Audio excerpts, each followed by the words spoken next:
السلام عليكم. معاكم فاطمة، طالبة في أولى بكالوريا، وإن شاء الله في فيديو النهاردة هشارك معاكم أقوى روتين تحفيزي للمذاكرة عشان نتحفز ونشجع بعض على المذاكرة. ومش بس كده، أنا كمان هشارك معاكم بعض النصايح اللي لو طبقتوها هضمن لكم إن شاء الله إنكم تكونوا من الأوائل على مدرستكم. فاتفرجوا على الفيديو للآخر، ودلوقتي يلا نبدأ يا جماعة، نستعين بالله ونسمي بسم الله وندخل على المذاكرة اللي ورانا. أنا هنا كان عندي المحاضرة السابعة في العربي نزلت، فأنا المفروض هسمعها دلوقتي معاكم. المحاضرة السابعة طويلة شوية، عندنا اسم الفاعل، وعندنا الأدب في عصر صدر الإسلام، وعندنا كمان الفصل الرابع من القصة، وغير طبعا تدريبات الحصة على الثلاث فروع اللي أنا ذكرتهم. فأنا المفروض دلوقتي هقعد أسمع كل الكلام ده، وبعد كده أحل تدريبات الحصة وأذاكر العربي، وبعد كده أحل الواجب. فالنهاردة في مذاكرة عربي كتير، يعني بالإضافة اللي أنا عندي مذاكرة حاجات تانية. أنا كده خلصت بقى. أنا مصورتش معاكم طبعا وأنا بسمع المحاضرة عشان أركز فيها، لأن من أهم الخطوات الدراسية هي إنكم تركزوا وإنتوا بتسمعوا المحاضرة أو بتسمعوا الشرح. الخطوة دي مهمة جدا وهتوفر عليكم وقت كتير ومجهود كتير بعدين. بعد ما خلصت سماع محاضرة العربي كاملة طبعا على مدار اليوم، أنا بذاكر 50 دقيقة وباخد 10 دقايق بريك. دي أحسن طريقة بعتمدها. ويا جماعة ال10 دقايق دول أنا مش بمسك فيهم الموبايل أو بعمل أي حاجة تلهيني عن المذاكرة. أنا كده بس بقوم بحرك نفسي كده من على قعدة المكتب عشان أفوق شوية، مثلا ممكن أشرب مية أو أكل حاجة خفيفة وأرجع تاني. هنا بقى إيه، أنا كنت بذاكر الأدب في عصر صدر الإسلام. أنا كده خلصت يعتبر كده خلصت العربي. أنا مش بصور معاكم بقى إيه عشان كل مادة، عشان لسه عندنا حاجات تانية كتير، فلو هصور معاكم كل حاجة بالتفاصيل ممكن ناخد اكتر، يعني ناخد ساعات كتيرة جدا، فاهمين؟ فانا بحاول الخص لكم الموضوع عشان انتوا كمان ما تزهقوش، وعشان ما تضيعوش برضو وقتكم في انكم تقعدوا طول اليوم تتفرجوا وما تذاكروش. انا هنا بس بديكم كده افكار وبحفزكم، وعايزاكم بعد ما تخلصوا فرجة على الفيديو تروحوا على طول تطبقوا وتذاكروا الحاجات اللي وراكم. فزي ما قلت لكم انا هنا بذاكر الادب في عصر صدر الاسلام. الادب يا جماعه سهل جدا، هي بيديكم كده بس معلومات، وبتعرفوا الخصائص الادبيه اللي هي في خصائص النثر وخصائص الشعر في كل عصر، بس بيبقى الموضوع بسيط. وعلى فكره يعني هتلاقوا مثلا في العصر الجاهلي ان هو بيكون متاثر طبعا بالبيئه. الادب والنثر كانوا متاثرين بالبيئه الجاهليه، في عصر صدر الاسلام كان الادب والنثر متاثر بالاسلام. فالموضوع بسيط يعني، مش هياخد منكم وقت. بعد ما خلصت بقى مذاكره العربي، دلوقتي ندخل على حل التدريبات على يونت 2. انا عارفه ان انا متاخره شويه في الانجليش، ده في الانجليش انا متاخره فيه. المفروض في ناس دلوقتي في يونت 3 ويونت 4، بس انا ايه بحل كده الجنرال اكسرسايز او الامتحان كده على يونت 2 قبل ما ادخل على يونت 3. يونت 2 دي كانت في مقرر شهر اكتوبر، بس انا ما كنتش حله الامتحان عليها، يعني كنت مذاكراها بس ما حلتش الامتحان، فقلت قبل ما ادخل على يونت 3 احل الامتحان اللي على يونت 2. دلوقتي يا جماعة أنا هقول لكم على طريقتي في حل أسئلة الإنجليش، وإن شاء الله لو مشيتوا على الخطوات اللي أنا هقولها لكم دي بالظبط هضمن لكم إنكم تقفلوا في الإنجليش وتكونوا ضامنين الدرجات بتاعته.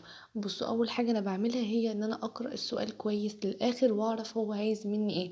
يعني هو السؤال ده سينونيم ولا أنتونيم ولا مثلا في المعاني ولا في الجرامر. بعد ما حددت وعرفت السؤال عايز مني إيه، هنزل تحت على الاختيارات، استبعد الاجابات اللي هي مش متناسبة مع معنى السؤال. يعني مثلا لو السؤال بيسألني في الجرامر، تمام، بيتكلم في الجرامر في البريزنت، ومديني سؤال مديني مثلا هاد تو، فهاد تو دي في الماضي، فانا هستبعدها لان هي مش متلائمة مع معنى الجملة. لو في المعاني بقى هشوف برضو ايه هي المعاني اللي مش متلائمة مع السؤال. يعني مثلا هنا في سؤال رقم 4 بيقولك the smell of freshly baked cake was نقط to everyone in the room. اكيد مش warm، هي مش هتدفيهم، ولا confident ثقة، ولا polite ولا مؤدبة، هي اكيد irresistible، يعني ان هي يعني مش قادرين يقاوموا ريحتها. فطبعا انتوا لو حافظين الفوكاب اللي عندكم في اليونت هتعرفوا تحلوا الاسئله بمنتهى البساطه. فعشان كده انا بكرر تاني، لازم تحفظوا الكلمات. الانجليزي حفظ كلمات وجرامر، ما ينفعش جرامر من غير كلمات، وما تنفعش كلمات من غير جرامر، وخصوصا الكلمات مهمه جدا. انا مش بقول لكم ركزوا قوي على السينونيم والانتونيم لان هما بيجوا مع الحل. اكيد مش هقعد احفظ جدول كامل سينونيم وانتونيم مثلا في يوم او يومين، لا، مع الحل ايدكم هتتدرب عليه. لكن اعرف كل الكي ووردز اللي بتكون تكون مكتوبة في أول صفحة كده في اليونت اللي بتذاكروها لازم تتحفظ كويس جدا، لأن هي دي الكلمات الأساسية ولازم يجي سؤال عليها في الامتحان. زي ما انا قلت لكم بحل بطريقه الاستبعاد، بس مش اي حاجه انا بستبعدها، انا بستبعد اللي انا عارفه معناه، لكن مش بستبعد كده بالهبد حادي بادي. وعايزه اقول لكم برضو لو انتوا بتحلوا مثلا في كلمات انتوا مثلا ناسين معناها او حاجه، ارجعوا في ورا في الكتاب واعرفوا معانيها. ما تعملوش نفسكم على ان التدريبات اللي انتوا بتحلوها دي هي تدريبات اخر السنه، لا دربوا نفسكم. ولو في كلمات واقفه معاكم او في حته في الجرامر ناسينها ارجعوا ورا وذاكروها. الاسئله بتعرف لكم نقاط القوه والضعف بتاعتكم، عشان لو عندكم نقاط ضعف يعني تحسنوها. ده الهدف من الأسئلة، مش اللي احنا يعني نوتر نفسنا وخلاص، مش بنعامل الأسئلة على إنها امتحان. هنا يا جماعة أنا خلاص كنت خلصت خلاص حل الإنجليش، وفصلت كده رحت أصلي المغرب. كنا وصلنا خلاص للمغرب فروحت صليت المغرب. وهنا كنت بقرأ أذكار المساء، لأن طبعا أذكار المساء كنت المفروض أقرأها بعد صلاة العصر، بس أنا هنا قرأتها بعد المغرب. المهم اللي احنا نحاول نقرأها يعني من الفترة اللي هي من العصر للمغرب. وأفضل حاجة لو انتوا قرأتوها في العصر. أذكار الصباح بتتقرأ بعد صلاة الفجر، وأذكار المساء بتتقرأ بعد صلاة العصر. وطبعا ما تنسوش أذكار قبل النوم، دي طبعا بتقرأوها قبل ما تناموا على طول. هنا يا جماعة أنا قطعت كده شوية جوافة كسناك خفيف قبل ما أكمل تاني، لأن مهم إنكم برضو كده تجددوا طاقتكم بإنكم تاكلوا فاكهة مثلا أو تشربوا عصير أو مية. الحاجات دي بتساعد على التركيز. أنا عامة بحب الجوافة، ممكن مثلا تعملوا فروت سالاد وتاكلوها، أي حاجة كده خفيفة تفوقكم. وإن كبرت همومك لا تبالي، فلطف الله في الآفاق أكبر. ومن غير الإله يريح قلبا، تخطفه الأسى حتى تكدر. سيأتيك الذي ترجوه يوما، فلا تعجل عليه وإن تأخر. انا يا جماعه سمعت نص محاضره التاريخ مش كلها، بس قلت كده برضو ايه اسمع جزء منها والباقي هسمعه بكره، لان المحاضره كانت طويله شويه. دلوقتي بقى هنراجع مع بعض على بعض الدروس في يونت 1. انا ما خلصتش يونت 1 كلها في الساينس، لان هي 10 دروس، انا خلصت منهم اول 5. فمهم جدا ان انتوا تراجعوا على الدروس اول باول، لانكم بالطريقه دي مش هتنسوها. وعلى فكره دي حاجه من يعني واحده من اسرار الاوائل في المذاكره، هي انكم تخصصوا وقت محدد في الاسبوع تراجعوا فيه على كل اللي اخدتوه من اول الاسبوع اول باول، لان المراجعه مش هتنسيكم المعلومه. ويا سلام بقى لو تجيبوا ايه كده شويه اسئله اكسترا مثلا او امتحانات تحلوها، انكم برضو تثبتوا يعني المراجعه اللي انتوا راجعتوها دي من الكتاب بالحل، يبقى انتوا كده تمام جدا. على اخر السنه هتلاقوا نفسكم اصلا مش محتاجين مراجعه نهائيه، انتوا كل شويه بتراجعوا على الحاجات اللي انتوا بتذاكروها، بتراجعوا اول باول. في اخر السنه هتلاقوا نفسكم اصلا مش محتاجين مراجعه، والمعلومات لسه فاكرينها. مش هتيجوا بقى كده تحتاسوا اخر السنه وتحسوا انكم لا ناسين الدنيا ومحتاجين تراجعوا جامد. طريقة المراجعة أول بأول هتوفر عليكم وقت جامد جدا في المراجعة النهائية.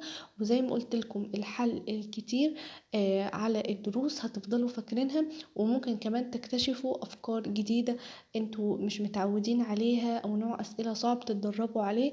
والحاجات دي طبعا كلها بتوفر عليكم وقت في مراجعة آخر السنة. وعلى فكرة يا جماعة موضوع انكم تراجعوا الدروس بتاعتكم اول باول هينفعكم برضو خلال امتحانات الشهر، لانكم مثلا لو خلصتوا منهج الشهر بتاعكم وبدأتوا تراجعوا عليه، خلاص انتوا كده الدنيا بالنسبة لكم تمام، وهتضمنوا انكم بإذن الله تقفلوا في امتحانات الشهر، لان هي برضو مهمة جدا، تكاد تكون يعني مهمة زي الامتحان اخر السنة. فبرضو ما تهملوش في موضوع درجات امتحانات الشهر ده، لان احنا عندنا السنة دي 70% اعمال سنة، يعني أعمال السنة بتاعتنا اللي هي درجات الشهر والتقييمات والكلام ده كله أعلى من امتحان آخر السنة. فأنا شايفة برضو إنكم لازم تدوا تركيز واهتمام على امتحانات الشهر، وأنا بشوفها برضو فرصة حلوة إنكم ما تركموش، لأنكم مضطرين كل شهر تذاكروا وتخلصوا المنهج بتاعكم عشان عندكم امتحان آخر الشهر. عايزة اقول لكم يا جماعة برضو على سر من اسرار الاوائل، برضو هينفعكم جدا بعدين، هو انكم تلخصوا الدروس بتاعتكم. بس في فكرة التلخيص منتشرة غلط عندنا. ليه؟ لان في ناس مثلا بتجيب فاتحة بقى الكتاب كده وتروح نقلة الدرس كده تاني في ورقة خارجية وتقولك كده انا لخصته كده. لا، انتوا ملخصتوش، انتوا بتعملوا يعني كوبي بيست من الكتاب بتكتبوه تاني. التلخيص هو انكم بعد ما خلصتوا مذاكرة الدرس حليتوا تدريباته، اجيب ورقة فاضية واقفل الكتاب واشيله على جنب خالص واكتب من مخي بطريقتي اهم الافكار اللي موجودة في الدرس بايدي بطريقتي، ما ابصش في الكتاب، اشوف انا ايه اللي فاهماه من الدرس وايه اللي فاكراه واكتبه على ورقة. ده التلخيص. انما اللي انا اجيب الكتاب كده جنبي واجيب هايلايتر واقلام وكل الكلام ده واقعد انقل في المعلومات اللي موجودة في الكتاب انقلها في ورقة تانية بقى خارجية كده، انا بضيع في الوقت. انما التلخيص هو زي ما انا قلت لكم، اللي انا اكتب المعلومات اللي انا فاكراها وفاهماها من مخي بطريقتي الخاصة على ورقة فاضية. بالطريقة دي انتوا مش هتنسوا المعلومة بإذن الله. وبرضو في حاجة تانية هقولها لكم، هي المراجعة على فترات بعيدة. يعني مثلا واحنا رايحين المدرسة الصبح اجيب كده الملخص اللي انا لخصته اقرأه بسرعة، بعديها بأسبوع أجيب برضو نفس الملخص وأقرأه تاني. بالطريقة دي مش هتنسوا. وبس كده، ده كان فيديو النهاردة، أتمنى يكون عجبكم واستفدتوا منه. وطبعا لو عجبكم الفيديو ياريت تعملوا له لايك وشير مع أصحابكم وقرايبكم علشان يستفادوا هما كمان. ولو تشوفوني ياريت تعملوا سبسكرايب للقناة وتفعلوا زر الجرس علشان يوصلكم كل فيديو بنزله. وعايزاكم يا جماعة تطبقوا كل النصايح اللي قلتها لكم في فيديو النهاردة، وخصوصا النصيحة اللي هي بتاعت المراجعة على فترات بعيدة. بجد هتلاحظوا فرق كبير جدا في مستواكم الدراسي بعد ما تجربوها. واستنوني في فيديو جديد. باي.